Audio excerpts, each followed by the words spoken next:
open up that Crystal Pepsi and get comfortable. This is Dope Nostalgia.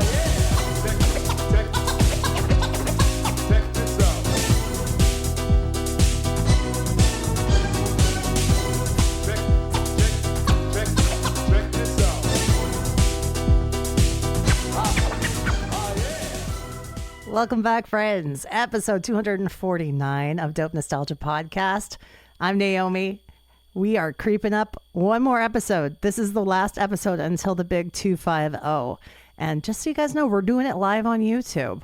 It's going to be September 18th, which is a Thursday night, 6:30 p.m. Mountain Time. I know nobody cares about Mountain Time, right? That's like where I live. Nobody lives there except us in Phoenix.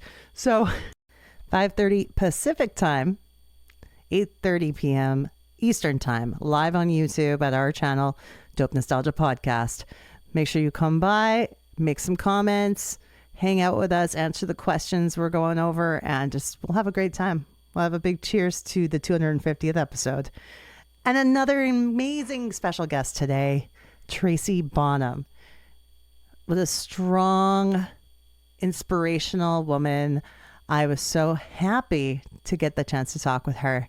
And we want to tell you a little bit more about Tracy Bonham. Here you go. This is our Wikipedia moment. Wikipedia moment. Please bear in mind that Wikipedia can be edited by anyone at any time. If I am reading you the artist's bio, then you know it's information straight from the source. Two-time Grammy nominee Tracy Bonham is a classically trained violinist, pianist, and vocalist turned alt-rock singer-songwriter.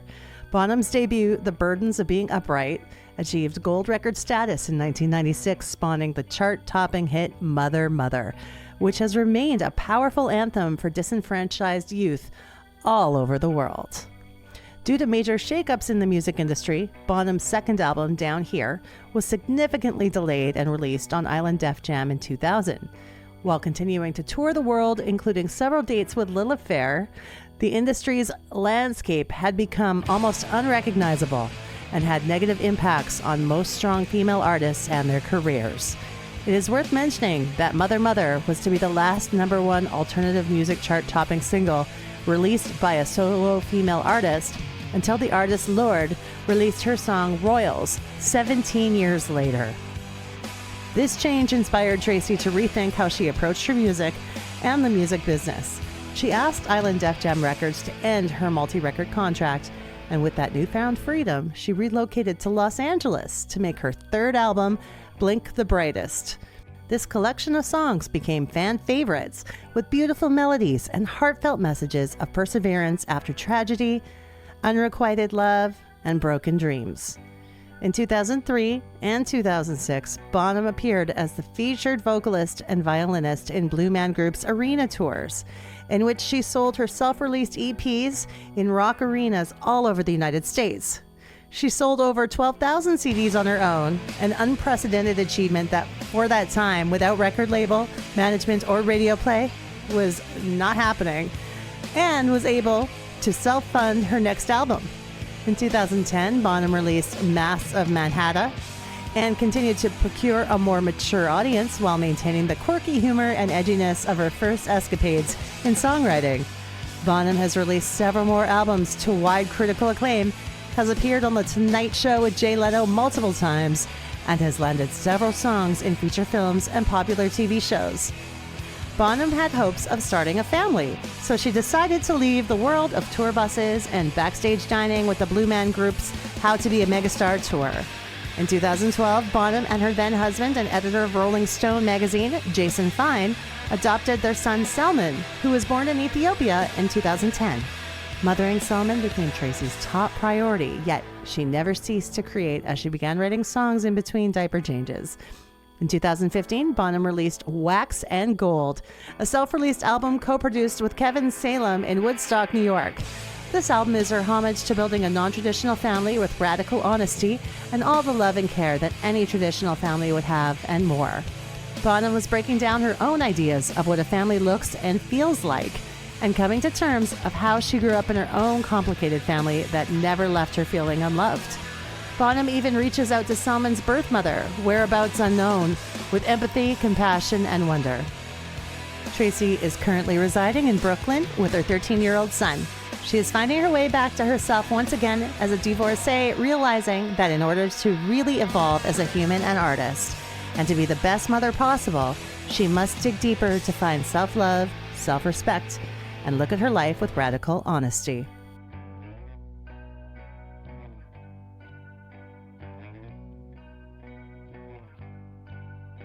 Thanks, Tracy, for coming on Dope Nostalgia today. Right on. So, Tracy, what was growing up in Eugene, Oregon like? Oh, wow. It was such a great place to grow up. And I was so lucky to grow up in a time when music education was important, in the school department. And I had so many great teachers growing up. And I was in a family that was musical theater family. And I had a bunch of musical theater friends, and our parents were all friends. So I had like this extended family, and whether we were in the productions or not, our parents were. So we'd all be hanging out in the theater, backstage, cast parties. And I mean, that's how I grew up. And it was wonderful. And then when I got to be a teen, which I think most teens feel this way, they're like, get me the hell out of here. It's too small. And I had visions of, going to the big city of New York. Yeah. Mm-hmm. But you did go to Berkeley. So I did. First, I went to Los Angeles to play violin at University of Southern California. And that was close enough to home so I could like drive the 18 hours in my AMC Hornet on the way home up to Eugene. But yeah, then I was really not sure I was going to be a classical violinist. And I had a rebellious side, and I really wanted to sing. Singing was just easier, flashier, more fun, more of like the people I wanted to be with rather than, bless you. Thank you. Rather than the classical, just the stiffness of the classical world just didn't vibe with me. Mm-hmm. So I did go to Berklee College of Music in Boston. Yeah. That is like a music mecca of a school. Yeah, it is. It brings in people from all over, and they keep growing. And it's funny to hear how it changes. Like, I think in the last 10, 20 years, they added turntable as a major. Like, you could go and study like DJ turntable. Mm-hmm. So they're pretty like progressive in that way. Yeah. For me, I only went a year. Also, it was a really weird time of my life where I was really involved with the worst boyfriend ever. And that's who my first album is all about. Like I dropped out after a year because I wasn't thinking straight. And I don't think I was challenged the way I was in my classical conservatory style college before that. Mm-hmm. So I started singing jingles and stuff. And I was like, well, I'm just I'm making money. I might as well just drop out and just start doing it. You already got the base set. Just go for it. Yeah, exactly. Right? Exactly. At that point, did Boston become your home base? Yeah. Reluctantly, every winter I'd be like, what the hell am I doing here? And that was back during the really crazy snowstorms, blizzards. It was crazy. I'd never experienced anything like that being from Eugene and then going to LA. And I never really wanted to stay. I missed the West Coast, but it was that damn guy. He kept like pulling me back in. I tried to leave. He'd pull me back in. And so I ended up staying there for 11 years. Wow. And so then, I just kind of became an East Coaster. It's funny how you talk about that guy and how music writing is therapy, Yes. Yeah. I think it really is true. It's a way for you to it's like journal writing. Mm-hmm. It's a way for you to discover like what's really going on inside. Now, the Liverpool Sessions EP, that was your debut. I'm assuming then, it doesn't say in Wikipedia where it was recorded. Was it recorded in Liverpool? No, that was an inside joke. Yeah. So it was recorded in Massachusetts. So I'll give you a little story about that. The Liverpool Sessions was like a fake, I'll say it now, a fake indie release. It was kind of set up by Island Records, which was my big record deal. They were afraid that I was going to just come out of the box, just major label girl, and back in those days, right, the early 90s, it was all about being cool and indie rock. So Yeah. they gave me a fund, like I think it was like $10,000. They subsidized the recording and the manufacturing through a label called Cherry Disc. And that Yeah. was the indie label. And so when we were all sitting around the dinner table, I think we'd gone out. It was me and my manager and my manager's brother, who happens to be Doc McGee, who was like the infamous Doc McGee. Bon Jovi's Doc McGee. Right. More on that. Yeah. And we were all sitting around joking about what the title would be. And I remember my manager, Scott McGee, who was like, I mean, it was back in the day where I would let it slide, but there was such a misogynist. And he's like, let's call it Riding the Baloney Pony. And we'd all laugh. Ha, ha, ha. Okay, that's funny. And then when it came around to me, I think we had started to make up fake names as if I'd been around forever. And my choice was the Liverpool Sessions, and we all laughed. And it just made sense. It was like, it's farcical. It's like, no, I have not been around forever, and that's the joke. Mm-hmm. So it's only like for insiders to know. I wouldn't have guessed. I had to Right. ask. Exactly. There it is. The truth comes out. Dun, dun, dun, 30 years later. Now, you mentioned, of course, that being an indie artist and how important it was in that time in the 90s. Did you have comparisons to Alanis Morissette? All the damn time. Was it getting annoying? Oh yeah, it was annoying. I will be honest. When I remember I first heard Alanis on the radio, it was on a radio station that I just did a performance live on WAAF in Worcester, Mass. Mhm. And I got in the car and I was driving home and I heard something on that station. I was still listening to see if they were talking about me after. And I heard something and I turned it up and I was like, okay, I'm just going to be honest. It sounds so mean, but I thought I was listening to like a commercial because the way the vocals were mixed, like her vocals were so high in the mix. And for some reason I was like, this is a weird commercial. And then I realized it's a song. And then I found out it was Alanis Morissette. And I feel bad for saying this because I know she's a nice person, but I was like, oh, I don't like this. I don't think this will ever do anything.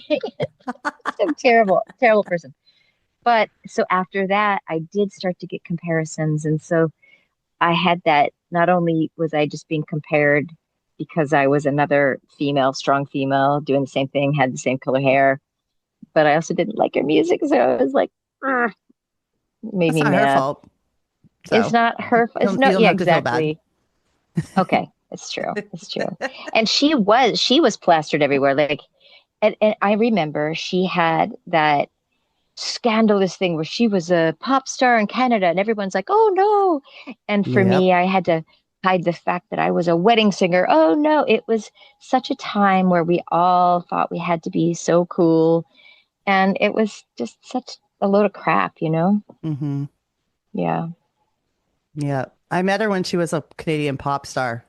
Okay. And then it was like all of a sudden 2 years later, she was a completely different person on Right. TV. And I was like, what?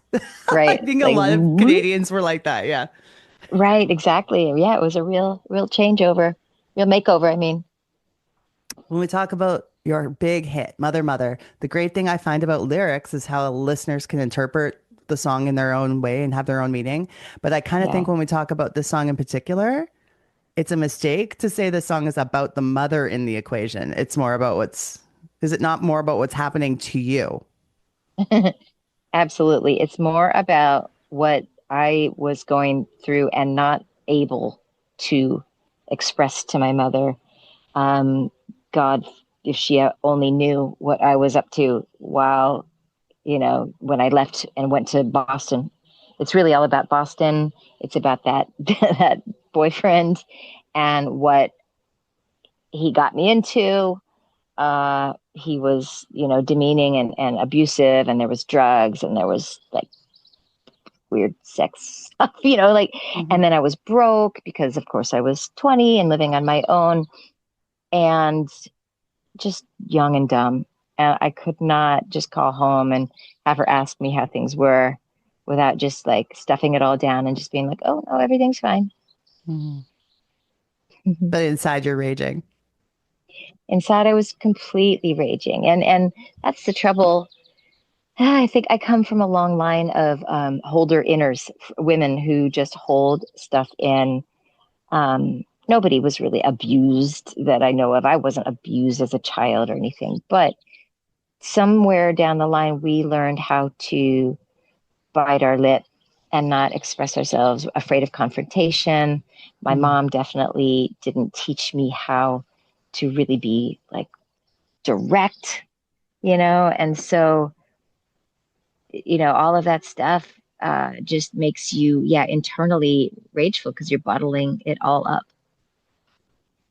How do you think you handle these things that happen now, this many years later in your life? Do you find that you've become more direct and go for what you want? Yes, much to the chagrin of like my my romantic partner. I mean, I had to learn. I had, and it's still really hard for me, but I catch myself a lot more. I'm a lot better at it. I really did have to grow up. And I got myself into other relationships where I felt like I was trapped or I couldn't really speak or express myself or be direct. When I finally realized, wow, this is not working for me. Like I'm really unhappy. I'm so unhappy in my marriage.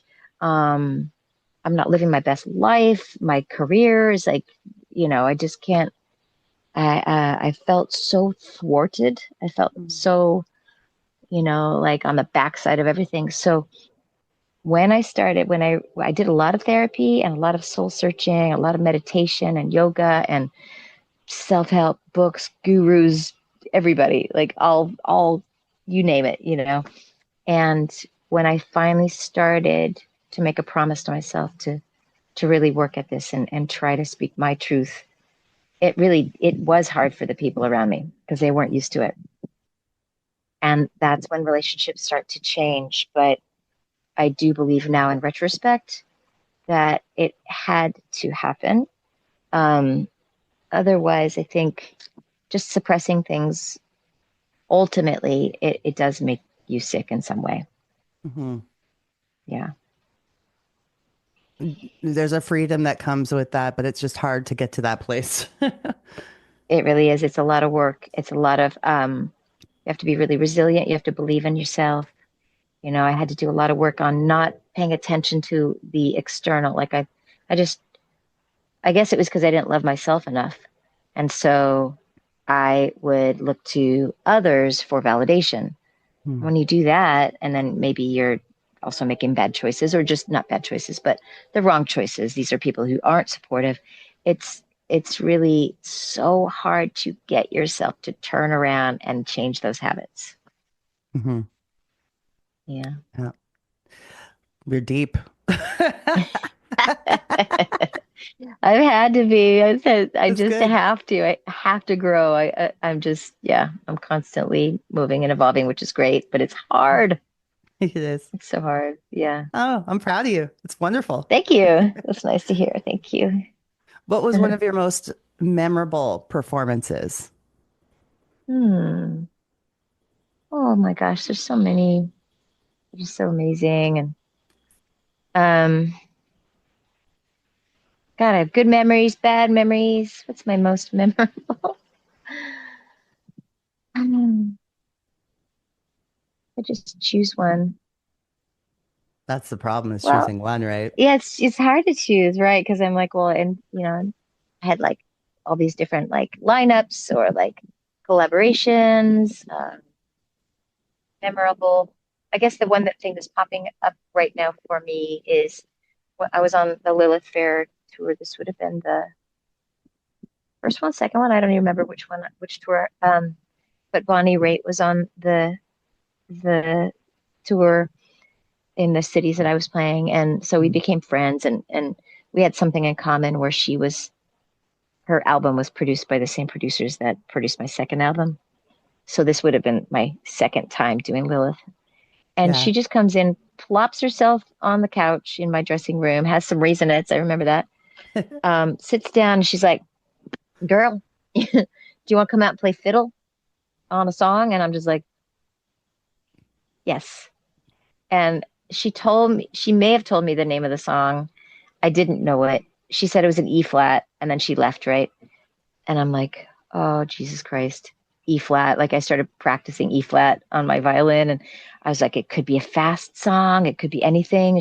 And I didn't know it.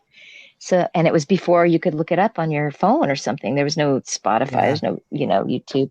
So I just was like, wing it time, and went out there with my violin, or my fiddle, as she called it. And the song starts, she brings Sarah McLachlan out too, because I think it's like the last song in her set. And so she's like, okay, and here we go. This song's called Angel from Montgomery. And I still didn't know it, because like I was just like in a rock world or whatever. And it starts and it's so beautiful and it's so slow. And I'm like, thank you, Lord. Like I don't have to do any shredding. And it sounded so beautiful. And I just recently discovered that I have video of it. It's from a friend out in the audience. So it's a little shaky, but like it's so beautiful. And I see my face and I'm just like, I'm a deer in the headlights. I'm so nervous, but I just start playing and she gives me a solo and she's so gracious. And I did okay. I did. I actually played a melodic solo. It was kind of beautiful. And then the crowd was, amazed by everything, because it was just such a gorgeous performance. And Bonnie and Sarah are just so graciously beautiful. So that's the one thing that came to my mind just now. I like that. That's definitely a positive thing. And I'm glad that you have the keepsake of that. Yes, I am so glad that I have that too. Yeah, watching it back was nice to see, because in my memory I was like, God, I don't know what I played. Was it awful? And then when I watched it back, I was like, oh, well, it actually wasn't awful. I could hang. Yeah, it's because we weren't able to take pictures or videos or anything back then at a concert. So it's all up in your memory. Right. It's true. It's so different now. You could just, everything is out there in digital world. And I wish I had more, I wish we could go way back into our childhood and see how we moved and danced around when we were kids, Yeah. But we can't really. Yeah. Some of us might be lucky enough, but not I. You just got to keep telling the stories so you don't forget them. Well, that's true. That's true. Yeah. Maybe record yourself telling the story. Okay. I watched a video on YouTube with Fred Armisen, who I think sounds like he's a great friend of yours. Yeah, he's a really good friend. And you guys it was like you had to audition for your own album. Isn't that great? Yeah, it's your own album remake. So tell me about putting that together. Okay. I am so proud to say that was my idea. So I knew he was coming into the studio and we were going to, set up for a video shoot, and it was just going to be like improv. But I was really happy. Because we were in this rehearsal studio in like Times Square, and there were all of these rehearsal rooms, and you could hear everybody. You could hear the music pouring out of the rehearsal rooms. And I was like, oh my God, this is perfect. This should be like where I am made to audition for my own album remake. And so we quickly wrote up like the folder that Fred carries out, and it has my name on it. And we just made it up on the spot. And then, of course, you tell Fred, you give him a prompt or whatever, he just takes it. And he was like the driver and I was a passenger, and it was really hard to not laugh. Obviously, you could see it. It was so hard. Oh my God. I remember saying like, who else is auditioning? And then he just came up with these weird random names, like a saxophone player. I'm like, how do you even think like that? He's really so fast. He's really, really funny. Comedic genius, this guy. Yep. So funny.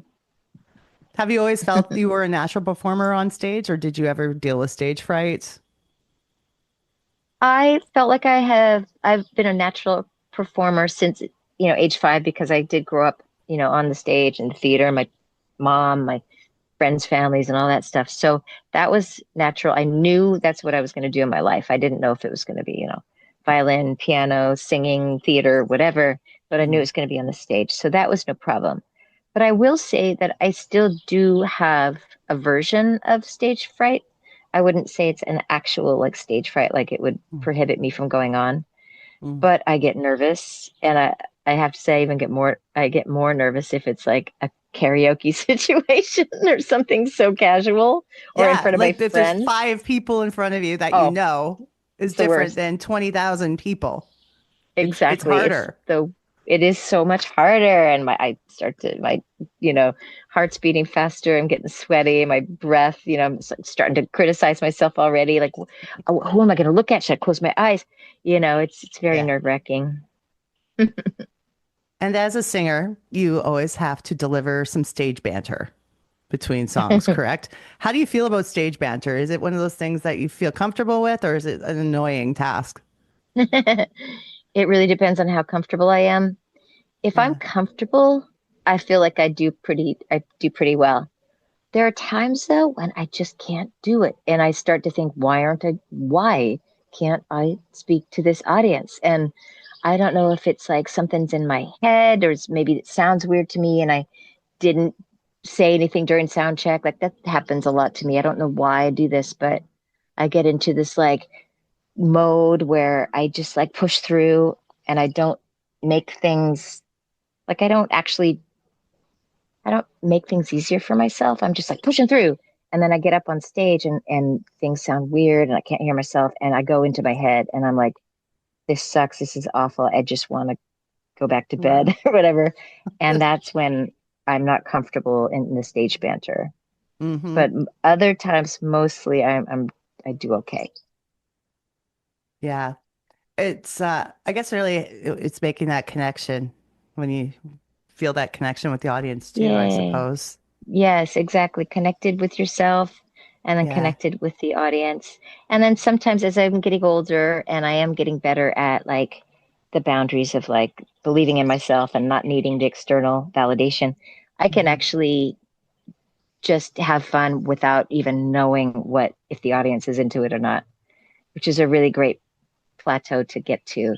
I'm really happy with that because then you just like you don't really give a shit whether they're, like you want them to be having a good time, but I'm Mhm. not going to pay attention to that guy that's like falling asleep over there. What's he doing?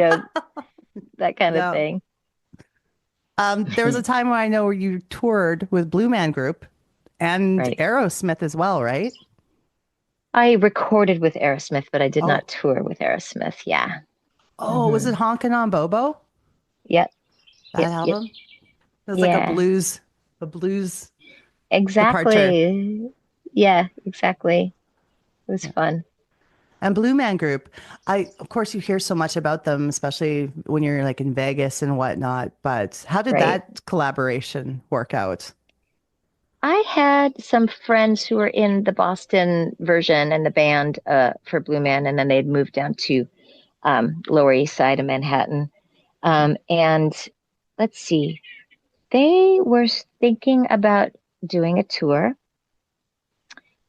Oh, but first they made their first album, called The Complex. And one of my friends that was in the band, who was kind of, I think, producing the album or maybe just part of the production, called me up and said, "Hey, what do you think about coming down to sing a couple songs? Let's see if it's a good fit. And we're making an album and your vocals might be used on the album." So I went down to their studio. I sang on 2 songs. It was immediate, like fast friends. And then cut to like months and months later, I was performing at this tiny little club in Manhattan called the Fez. Was it just Fez? It was either Fez or the Fez, and it was underneath the Time Cafe, and you could hear the subway rumbling, and it was so New Yorky.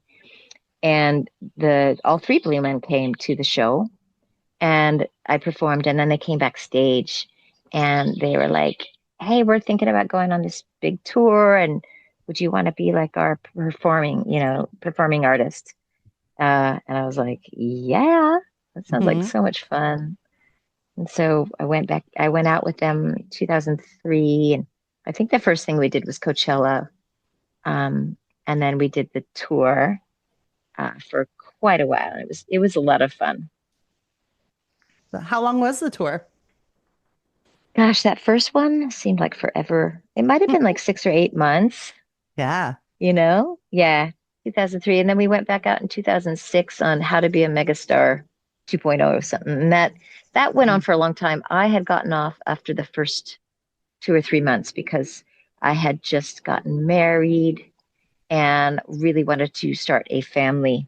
And so being home felt like important to me at that time.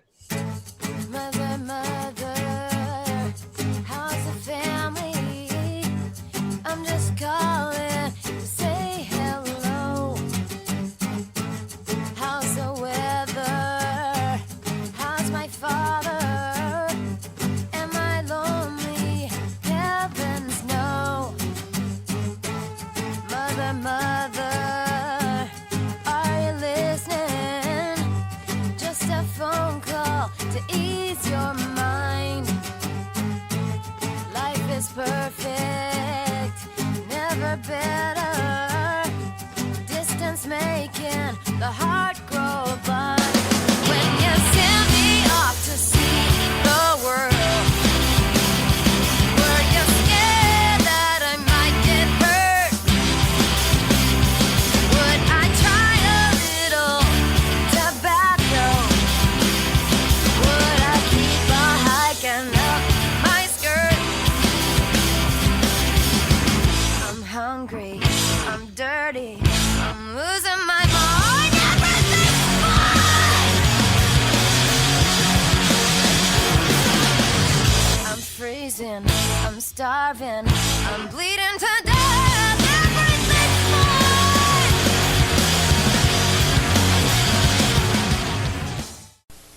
After these messages, we'll be right back.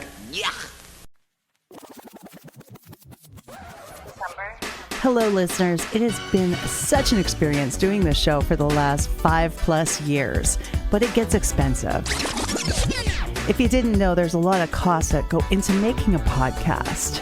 That's why we have our Patreon page, patreon.com/dope nostalgia. That's where you can go and subscribe, get all the extra details, bonus videos, and early podcast release for as little as $1 a month. Please subscribe today and help support one of your favorite podcasts. Hi, I'm Vincent Calloway. Hi, I'm Reggie Calloway. And we're Calloway. And you're listening to Dope Nostalgia Podcast. Movie Friends is a film podcast for everyone, where two friends discuss some of the greatest films. Yes, Michelle? Did you rehearse that? Well, I'm reading it off a script for the commercial. It's really not a commercial, it's a promo, but did you really think a script could describe our show? Words are generally what are used to describe things. No, so yes? No. Our show is fun. It's all about the dynamic between you and me and how you're a movie guy and how I'm definitely not a movie guy. But you are like a movie guy. No, and we talk about movies and we talk about life and cats and we're joking all the time. People listen for that stuff, not the movie stuff. Right, but the movie stuff is like, that's the stuff. Wow. Maybe you should have rehearsed this more. Movie Friends. It's a podcast about film. It's a podcast about friends. Listen and subscribe wherever you get your podcasts and follow on Instagram, Twitter, YouTube, and Patreon at Movie Friends Podcast. We want to be your movie friends. Handy Snacks presents me, Stick Figure. Yeah, life is great. My room's got a sunroof, I can eat crackers in bed, and I get to splash around in a tub full of cheese. Yeah, it's great being me. Only one small problem. No room for a brain! Enough with the yakking. It's time for snacking. Handy Snacks. Fantastic. And now you'll find Upper Deck trading cards on specially marked packages. You can get one USA basketball trading card featuring a Dream Team player free when you buy Handy Snacks. You can collect 10 players in all. Handy Snacks is yours! Well, I'd like to also ask a series of questions that are rather silly. Okay. I like silly. About some of the fun stuff that happened in that decade. What were your favorite 90s magazines to read? 90s magazines to read. Oh my God. Yeah. Oh my God. I don't even remember. 90s magazines. Can it be multiple choice? Oh, totally. What do we have? Okay, let's start with, would it be more like a Rolling Stone or Spin? kind of magazine, or would it be something frivolous like a Teen Beat magazine or a YM, Right. or things like that? Yeah. Yeah. I feel like I would have, like, I had this kind of love hate thing with Rolling Stone and Spin, because I'd look at, like, Spin especially was like, I felt like I was competing with everyone in there. I had such an ego back then. Oh my God, I made myself miserable. Rolling Stone, it was like pretty cool because they had other, they had like articles about other things, not just musicians. But I felt at the time they were always doing like classic rock stuff. They didn't have enough like new music for me at the time. Yeah. Cut to like 2005 when I actually married the editor of Rolling Stone magazine, and they're still like trying to get their boss to like, not do Led Zeppelin on the cover. Like, how about not doing Led Zeppelin on the cover? At least once, it was like a constant kind of like encouragement to get Jan Wenner to like, kind of look at the younger, newer bands. Anyway, that's part of my history. No longer. But so as far as magazines that I like to read at the time, I wasn't a real magazine reader, except for when I'd go to the hair salon or the dentist or whatever. Yeah. And if I went to the dentist, I would just go for those kids magazines like Highlights or something. Yes. Right. I'm just like not a magazine reader. I don't really do gossipy stuff too, like the stuff that's at the counter. Oh, yeah, I'm not gonna do it. The Inquirer. Yeah. Yeah. The impulse buys. I'm not gonna do it. They always had, Cosmopolitan was kind of big. It still is. Oh, right. Cosmo. Oh my God. Right. Yeah. All that stuff. And then I didn't really appreciate like all the fashion magazines or whatever I personally it would make me feel bad about the way I looked. So it was like a constant like game of like, just let me be me. It's true. It did. Some of them did seem to try to set standards for women, which probably. Yeah. And since we don't really pick up magazines anymore, I wonder if that rhetoric has changed for any of them, I would love to know. Like, I'll just give you a little secret. Like, I was just recently interviewed by Hustler. Wow. I know. And I had like a real Nice. moment of like, should I do it? But they read the articles. Okay, I get it. They're getting it for the articles. But it was online. I don't even know if they have a paper magazine anymore.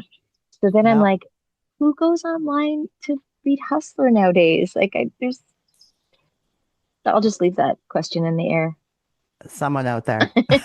Someone still can working answer for them. that. Exactly. I'm sure. Oh, do you have a vinyl collection? Oh, I wish I did. Yeah. I do. It's a small one. I've moved around so much. I have a small-ish, like a cabinet full of vinyls. Right now I'm living in a bachelorette pad, so I don't even have my turntable set up or anything like that. But someday I would really love to.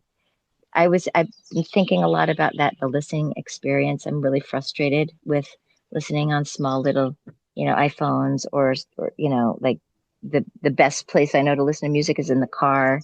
But I really miss sitting in front of a stereo with vinyls. So thank you for reminding me. I've got to beef that up. Yeah, and reading the jacket and the liner notes and all that, right. right? I miss that. Yeah, I miss that. The experience. Totally. Well, it looks like you have a great view there where you're staying now. I I'm love at the view. It's so beautiful. There's a little pond out there. I'm staying at a friend's because I'm in Woodstock right now, and I'm teaching a rock vocal camp all week. And so my wonderful friends are putting me up for the week. Yes, I am going to be actually asking you some questions about the work you've done for children, but I'm good. Great. I'm excited to talk about that too. Okay. Did you ever sign up for Columbia House Music Club? Columbia House? No, I think my 12 I cassettes think my for a penny. grandparents did. Right? I remember that. I remember the commercials. No, I did not. You avoided that trap. Exactly. I think when was that? That was really a long time ago, wasn't it? Or did they continue it for a long time? I'm pretty sure I remember it in the 80s. Okay. And of right. course, I remember it in the 80s. And it was usually, like I said, those magazines, right? They had the spread with the Columbia House. Exactly. So you get trapped in the 12 CDs for $0.01, and then you have to spend some huge amount of money on 3 CDs to finish your commitments, something like that. Oh, God, of course. Yeah. Wow. It all balances out And then for you them. have all of, yeah, then you have all these like cassettes just laying around that you don't really want to listen to. You might like one song on them, Right. kind of thing. Right. Now, if as a singer, if you could choose clarity or raspiness in your tone, which do you prefer? I'd choose clarity. Yeah. Mm-hmm. Yeah. I feel like that's important. I mean, I love, speaking of Bonnie Raitt, like she's got a really cool, I wouldn't call it rasp, but it's got a cool like edginess to it. I love that. And I love soul singers, Sam Cooke, whatever. So I appreciate a fair amount of whatever that's called, gravel. But if I had to choose one or the other, just for voice health, I would just choose clarity. Yeah, that makes a lot more sense for when you think about longevity too. Right. Yeah. I had to learn how to scream the Everything's Fine in Mother Mother. Because the scream, actually, I had to cancel so many dates because of that scream. It just wreaked havoc on my voice. Damn. Yeah. So there is a safe way to do it. Yeah. Yeah. You can choose to either like actually sing the notes or you can do kind of like a fake scream. I actually choose to sing the notes. I find notes that are up there in that range and they sound powerful. So I'd much rather do that than the fake scream, which sounds a little bit like what's his name? Angus Young. I don't want to do the Angus Young. Nope. Can't even like joke around. I hate to say it. I'm not an AC/DC fan, so. Right. Okay. That's all right. You can say whatever. Are there any collaborations you'd like to make, whether it's new and upcoming artists or somebody from who you were inspired by? Always Stevie Wonder's like my first, like that's my first love. I would love to collaborate with Stevie Wonder, but he's so funny. He's so silly. I'd want to see if he could kind of like do something that sounded a little bit retro, like some of his earlier stuff. Because anything after like 1981, Hotter Than July, is a little cheesy, and he's synthesizers and stuff like that. But his voice is really what gets me. I melt every time I hear his voice. But as far as someone like current, oh my gosh. There's so many amazing artists now that would be so cool. I don't know though. I don't really know I don't know this guy personally, but I really appreciate his music and his musicality and all of the different instruments that he uses on his albums. And it's Sufjan Stevens.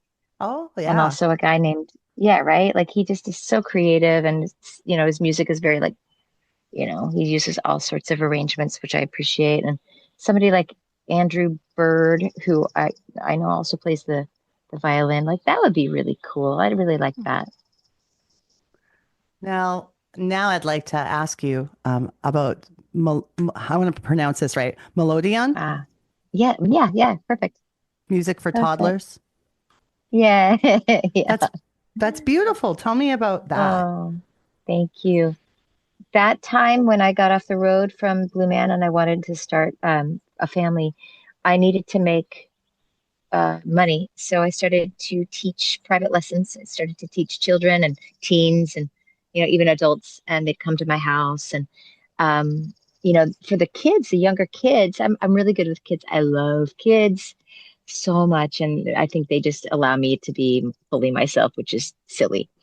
And there's no judgments there, and they'll follow me and do whatever, and we just have so much fun. So I realized that some of the material that I would go and I'd get at the store, I'd get the piano books or I'd get the violin books or whatever. And I'd be like, oh my God, this book is so boring. And, and I, as a young person went through, private lessons too. And if you don't have a teacher who inspires, it's most likely, you're not going to stick with it. That's what I think. And I had several teachers who would fall asleep during the lesson, they were older. Or I would just feel like, oh my God, they're so boring and they're not inspiring me. Luckily I did, because I grew up in Eugene, Oregon. I found my mom would find me the right teacher, and it's all about the teacher. So in having this material that didn't really inspire, I decided to start writing my own songs that I felt would inspire the children and be less technical, less rigid, and more about really, I just called upon Sesame Street as an inspiration, and Free to Be You and Me, and Schoolhouse Rock. Those are my inspirations. Like, you can teach a child almost anything, especially if it's in a repetitive and catchy song. So I wrote a song. One of the first ones was like a song that the kid could actually play themselves on the black keys of a piano. And so the melody, you'd play the melody, and then you'd sing the numbers of the pentatonic scale of the black keys.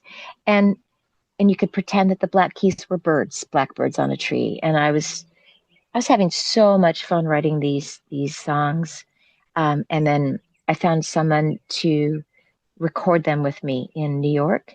And I ended up having like a whole lot of 20 or 25 songs. We recorded, not all of them, but we recorded enough to have an album.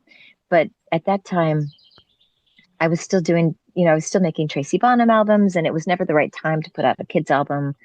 I didn't want people to think I was taking a complete left turn.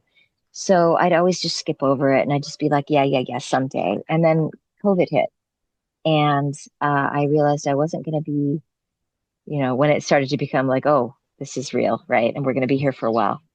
I wanted to release something in the interim, and I had all of these kids songs already recorded and mixed and stuff. So, and then at that time, I had just gotten together with my wonderful unicorn boyfriend and bass player, Renee. And he and I decided to start this kind of like a program. It was a COVID thing. It was like, let's make everything virtual. I started teaching. I was already teaching at a preschool anyway, and they were like my little laboratory rats, lab rats. Aww. Yeah, and it was so much fun. I wrote so many songs a day just because I was interacting with these little preschoolers, and I tell you that they're so beautiful. And so, then I started, because of COVID, the school wanted to continue. So I learned how to teach over Zoom.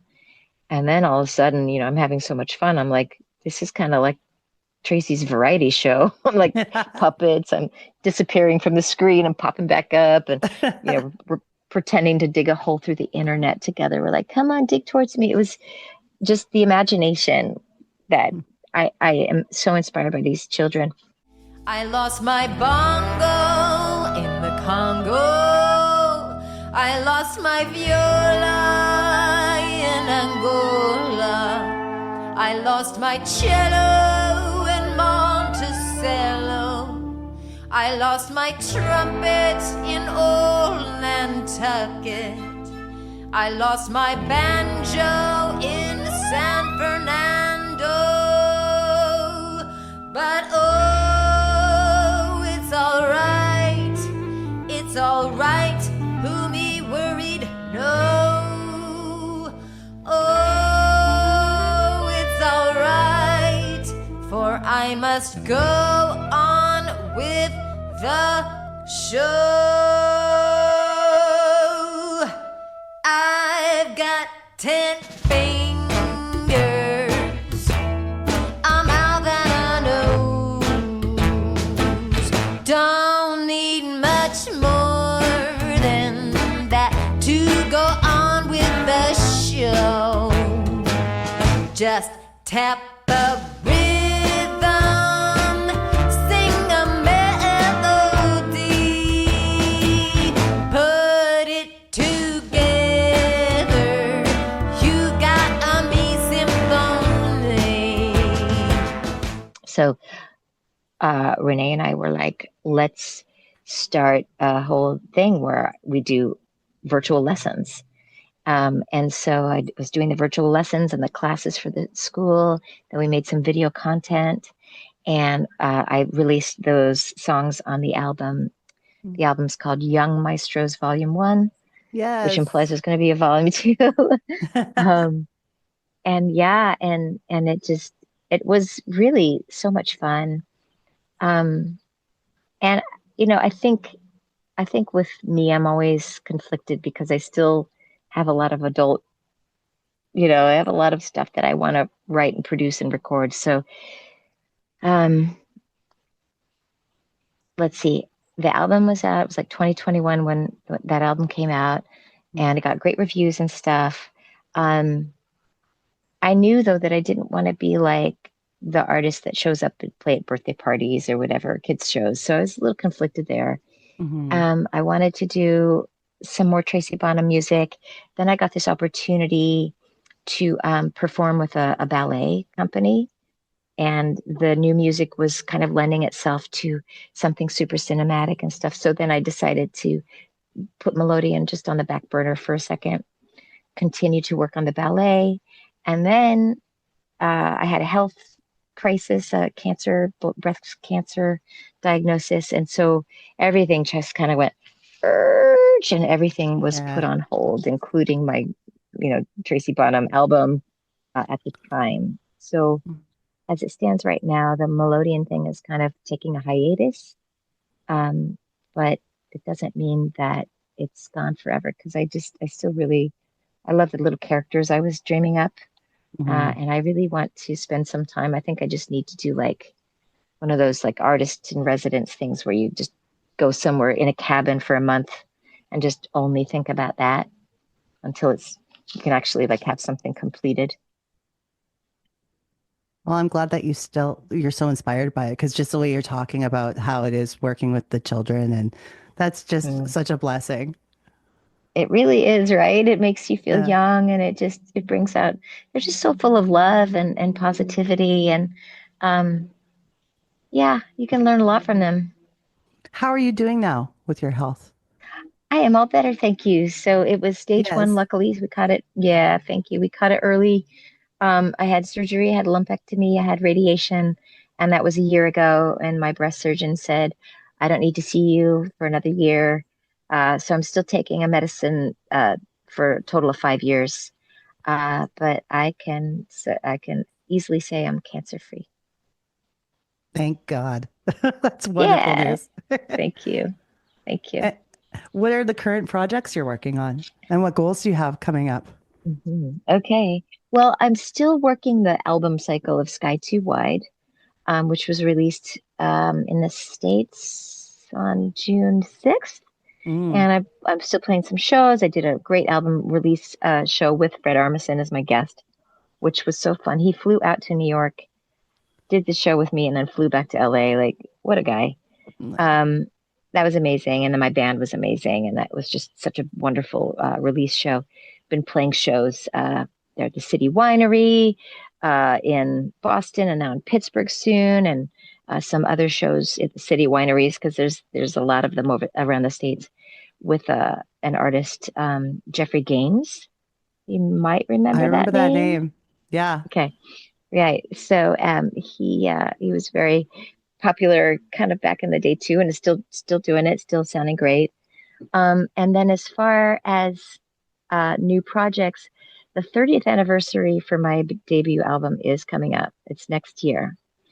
And so what I am looking to do is a new version of the album, because I've already have a 20th anniversary where, obviously I didn't make the auditions, because there's all these other girls singing on it. Actually, I forgot to mention that is when I made that 20th anniversary, I had like 7 other females singing the songs out of the 12 songs. So anyway, I will be singing all the songs on the 30th, and we're going to be doing some string arrangements of that, and then hopefully getting some really cool shows and tours on that, because I think that these songs are still relevant. The Burden songs are still relevant. And when people hear me do the new arrangements, whether it's on piano or just reimagined, people still say that they're moving, just as much.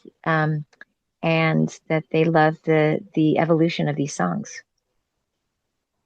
I love that you can reinvent them like that and just bring Me them too. to the new generation. That's one of the beauties of music. Yeah, me too. I mean, I have an internal pressure of like, oh, you should just make it sound like the 90s again because the 90s are cool again because, all the young girls want to be, 90s, this and that. But I just can't do that. I just have to keep evolving. So Yeah. I guess I'll leave that to other artists. Well, nostalgia is fun to look back on and have, It share is. stories and whatnot. But Yeah. if we don't need to live in the past. It's okay. We move forward. Right. We can move forward and right. Nostalgia's fun. It's really fun. But we can also, we can branch out. If you walk into a clothing store now and you look around at everything, it feels like 1994 when you look at the clothes. It really Amazing. It's so funny. I know. I'm teaching this vocal camp this week, and most of them are in their teens. And they all look like Seattle 1994. Yeah, there's lots of Not flannel. all of them, some of them. Yeah, a lot of flannel. Doc Martens are retro back. T-shirts. Totally, Doc Martens are back. Oh my God. I just bought a new pair like a couple years ago just because I wanted to have the same ones I had. Yeah. Oh, I miss those, right? Oh, it's funny. It has been so lovely talking to you. And I thank you for sharing this time and your stories with me. Thank you so much. I appreciate it. It was really fun talking with you. All right. So I'm Thank coming you. from Canada. That's where we are. So hopefully we get to see I know. I could hear. Oh, you can hear my accent? Oh, I could hear the boat. Yeah. It's hard to hide. It was subtle. It was subtle. But I got it. All right. Well, take care. Have a wonderful rest of your day. Thank you, you too.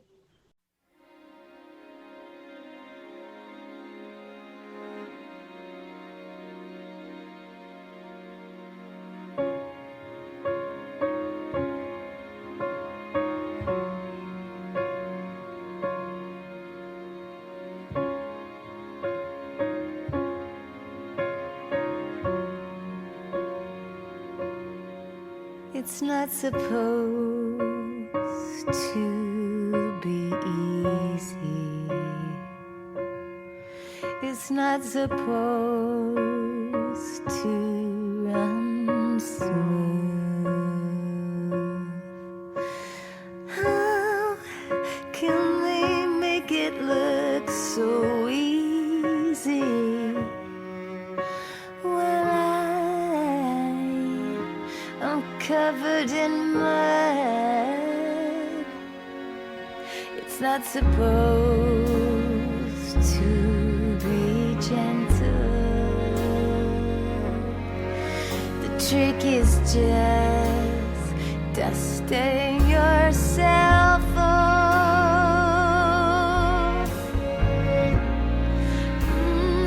How can they not sweat it?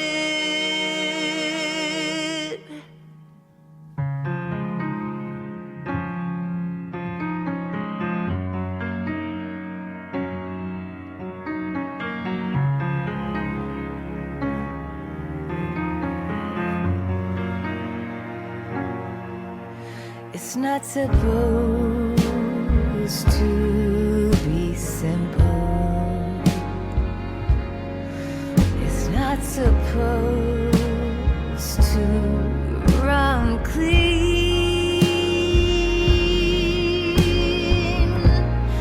I feel so alone in this. Where's my village? Where's my village? Where's my village? Where's my village?